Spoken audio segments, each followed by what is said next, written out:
Selam aleikum hoxh, dikur kam dasht një djalë deri në vetë mohim. Familja në ndau dhe sot jam martu, pra diku tjetër, por shpirti thot ma anën ka ai djali. Aleikum selam, rahmatullah. E këshilloj çdo prind që të edukoj vajzën e vet edhe djalin deri në maksimum. Tjeti kujdesshëm që mos të bie në dashuri djali dhe vajza me njeriun e gabuar.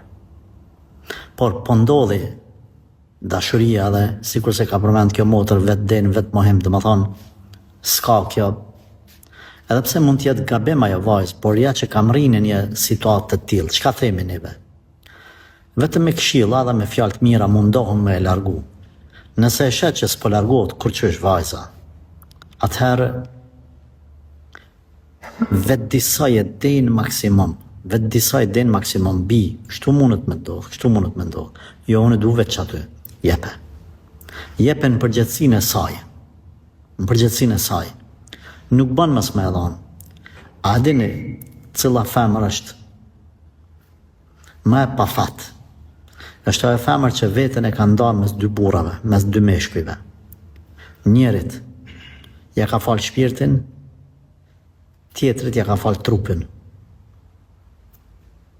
Kjo femër kur s'ka me pas rahat lëknijet vetë, edhe nëse martohet me të njerin më të mirë, më të pasur, më të bukur, në botë, mos e bëni prindër një gjatë tillë. O kry, mundo vajzën me majt, me eduku në kontroll derisa nuk ka rënë grackën e dashnisë.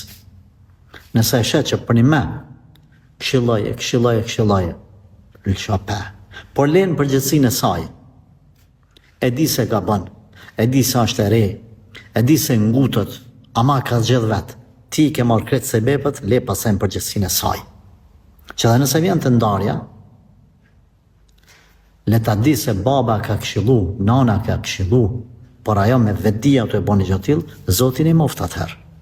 Por mos lejoni që me mbet në këso pozicione, asa ne, as këne, se kur nuk kam ratu e famën.